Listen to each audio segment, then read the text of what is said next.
देखिए, समाजवादी पार्टी के नेताओं के भी दौरे जारी हैं। सपा नेता शिवपाल यादव आज वाराणसी के दौरे पर रहेंगे। वाराणसी के सर्किट हाउस में नेताओं और कार्यकर्ताओं से उनकी मुलाकात होगी। मुलाकात के बाद शिवपाल यादव सारनाथ में एक शादी समारोह में होंगे शामिल।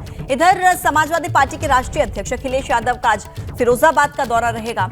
यहां पर वो समाजवादी पार्टी के पूर्व एमएलसी दिलीप यादव के बेटे की शादी समारोह में शामिल होंगे।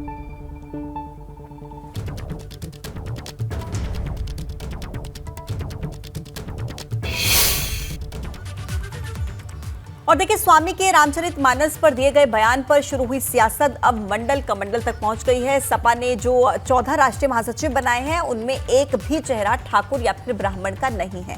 मुस्लिमों के नाम पर सिर्फ आजम खान ही राष्ट्रीय महासचिव हैं। ऐसे में सपा ने यह साफ कर दिया कि वो अब पूरी तरह से दलित और पिछड़े के मुद्दे पर ही आगे बढ़ेगी।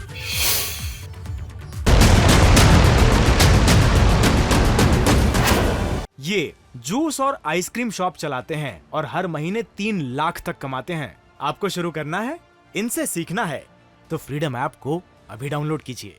गोल गंवार शूद्र पशु नारी सकल प्राणा से ब्राह्मण क्षत्रिय वैश्य शूद्र सब समाज की नारी, इनको ताड़ना मतलब आवश्यकता पड़ने पर दंडित करना या इन पर जो भी कहते हैं इनकी भाषा में कि निगाह रखना, तो हम ये कह रहे हैं इन्हीं दोनों को और किसी चीज की मांग करना अपराध नहीं। और जब भारतीय संविधान है तो इस प्रकार के भेदभाव मूलक व्यवस्था को तो अपने आप समाप्त करना चाहिए। स्वामी बोलते जा रहे हैं, बोलते जा रहे हैं और बोलते ही जा रहे हैं। सपा के स्वामी ने रामचरितमानस पर विवाद का नया पन्ना खोला तो सबकी निगाहें अखिलेश यादव पर टिक गई कि अखिलेश स्वामी के बयान पर क्या कहेंगे। कई लोगों को लगा कि स्वामी को सख्त हिदायत दी जाएगी। कुछ लोग बोले स्वामी को पार्टी से बाहर किया जाएगा, लेकिन अखिलेश ने स्वामी पर जो फैसला लिया है वो चौंकाने वाला है। अनुमानों और संभावनाओं के उलट स्वामी प्रसाद मौर्य का प्रमोशन हो गया है। न सिर्फ प्रमोशन हुआ बल्कि उनकी जिम्मेदारी भी बढ़ा दी गई।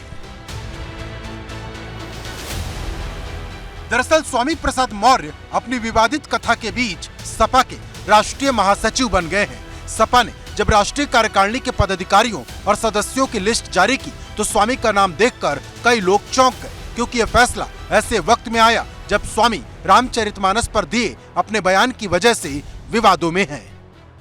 अखिलेश यादव जी ने पूरी टीम जो बनाई है उसमें सभी धर्मों को और कमजोर वर्गों में पिछड़ा, विशेषकर अति पिछड़ा, अनुसूचित वर्गों की जो भागीदारी का फैसला किया है, ये बहुत ऐतिहासिक है। माननीय शिवपाल यादव जी हमारी पार्टी के राष्ट्रीय महासचिव बनाए गए। स्वामी प्रसाद मौर्य जी वो हमारी पार्टी के राष्ट्रीय महासचिव बनाए गए। आखिरकार स्वामी प्रसाद मौर्य को श्री रामचरितमानस के अपमान करने का आज परिणाम समाजवादी पार्टी ने दे दिया है। कहां अपेक्षा की जा रही थी कि स्वामी प्रसाद मौर्य के इस अपराध के लिए समाजवादी पार्टी उन्हें दंड देगी, वहां समाजवादी पार्टी ने उन्हें महासचिव बना करके आज प्रोत्साहित किया है, पुरस्कृत किया है। समाजवादी पार्टी की रणनीति का हिस्सा है कि उत्तर प्रदेश में कैसे जातीय संघर्ष उत्पन्न किए जाए, कैसे सांप्रदायिक सद्भाव बिगाड़ा जाए। सपा की तरफ से जो चिट्ठी जारी हुई उसमें सबसे पहला नाम बतौर राष्ट्रीय अध्यक्ष अखिलेश यादव का है। उसके बाद किरणमय नंदा की हैसियत बतौर राष्ट्रीय उपाध्यक्ष है और उसके बाद तीसरे नंबर पर रामगोपाल यादव का नाम है जो सपा के राष्ट्रीय प्रमुख महासचिव हैं। और फिर 14 ऐसे नाम हैं जो राष्ट्रीय महासचिव बनाए गए और यही नाम अखिलेश की 24 वाली राजनीति का बड़ा संदेश देते हैं। दरअसल अखिलेश ने जिन 14 चेहरों को राष्ट्रीय महासचिव के पद पर जगह दी उनमें अधिकतर पिछड़े वर्ग से आते हैं। उसके बाद दलित समाज के नेताओं का नंबर है, यानी अखिलेश ने फिर से बता दिया कि लोकसभा चुनाव को लेकर वो दलित पिछड़े वाली रणनीति पर ही आगे बढ़ेंगे। समाजवादी पार्टी की राष्ट्रीय कार्यकारिणी में अधिकतर नाम पिछड़े समाज से हैं। यादव और मुस्लिम के साथ ही मौर्य, निषाद, राजभर, वर्मा, गुप्ता और एंटोनी यानी क्रिश्चियन भी शामिल हैं। यूपी में इन्हीं जातियों का सबसे बड़ा वोट बैंक है जो किसी भी पार्टी को सत्ता दिलाता रहा है। राष्ट्रीय कार्यकारिणी की सूची ने साफ कर दिया है कि अखिलेश यादव की राजनीति पिछड़ों और दलितों पर ही आधारित होगी। अखिलेश ने राष्ट्रीय कार्यकारिणी के जरिए अपना पिछड़ा दलित संदेश ऐसे वक्त में दिया जब रामचरितमानस को लेकर यूपी में उबाल मचा है। हालांकि राष्ट्रीय महासचिव के नामों में जो सबसे ऊपर नाम है वो आजम खान का है, यानी अखिलेश आजम का कद आज भी ऊपर रखकर बड़ा संदेश देने की कोशिश करते दिखाई दिए और उसके बाद नाम आया शिवपाल सिंह यादव का, जिन्हें लंबे इंतजार के बाद आखिरकार राष्ट्रीय संगठन में जगह दी गई। कहने वाले तो ये कह रहे हैं कि शिवपाल भले राष्ट्रीय महासचिव बन गए हों, लेकिन उनका नाम आजम से नीचे रखा गया है। कार्यकारिणी की लिस्ट देखने में समझ में आता है कि शिवपाल सिंह यादव को 5वें स्थान पर रखा गया और राम गोपाल यादव, मोहम्मद आजम खान उनसे ऊपर हैं। शिवपाल सिंह यादव को राम गोपाल और आजम से नीचे रखने के पीछे अखिलेश क्या संदेश देना चाहते हैं, ये राजनेताओं के बीच चर्चा का विषय बना हुआ है। इंतजार तो शिवपाल की जिम्मेदारी को लेकर था, लेकिन जब सपा की राष्ट्रीय कार्यकारिणी की लिस्ट आई तो सबकी नजरें स्वामी की तरफ बढ़ गई। इस लिस्ट में स्वामी प्रसाद मौर्य का नाम 8वें नंबर पर जैसे ही बतौर राष्ट्रीय महासचिव देखा गया, यूपी में फिर सियासत तेज हो गई।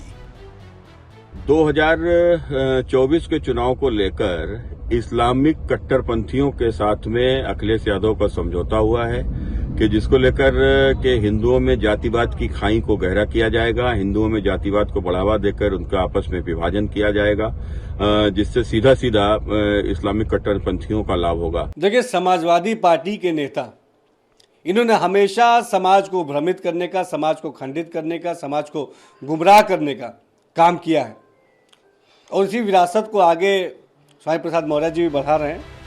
विरोधी कुछ भी कहें, लेकिन अखिलेश ने अपनी चाल चल दी है। वो स्वामी के बयान पर राजनीति को अपने हिसाब से आगे बढ़ाएंगे। जिस पिछड़े दलित मुद्दे पर उन्होंने पूरा विधानसभा चुनाव लड़ा, उसी दिशा में वो आगे बढ़ते जाएंगे, क्योंकि बात सिर्फ स्वामी प्रसाद मौर्य पर आकर खत्म नहीं होती। राष्ट्रीय कार्यकारिणी में उन्होंने कुछ नाम ऐसे और भी जोड़े जिनकी चर्चा हो रही। 13वें और 14वें नंबर पर लालजी वर्मा और रामअचल राजभर का नाम भी बतौर राष्ट्रीय महासचिव है। ये दोनों ऐसे नेता हैं जो विधानसभा चुनाव से पहले बसपा छोड़कर सपा में शामिल हुए थे, ठीक उसी तरह जिस तरह स्वामी प्रसाद मौर्य भाजपा छोड़कर सपा में आए थे। बात यहाँ भी खत्म नहीं होती। जब आप आगे बढ़ेंगे तो 16वें नंबर पर आपको हरेंद्र मलिक का नाम भी बतौर राष्ट्रीय महासचिव दिखाई देगा। हरेंद्र मलिक भी विधानसभा चुनाव से पहले कांग्रेस छोड़कर सपा में शामिल हुए थे। पूर्व सांसद हरेंद्र मलिक मुजफ्फरनगर के बड़े जाट नेता माने जाते हैं। ऐसे में सपा ने पूरब से पश्चिम तक लोकसभा चुनाव की लड़ाई का ट्रेलर राष्ट्रीय कार्यकारिणी की लिस्ट के जरिए दिखा दिया है।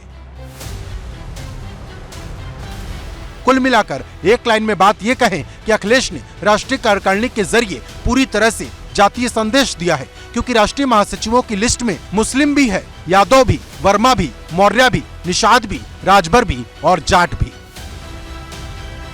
Bureau report, ABP Ganga.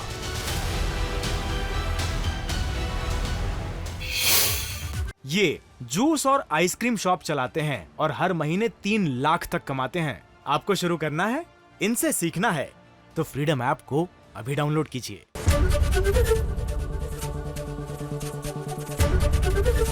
ABP Ganga, खबर आपकी, जुबान आपकी।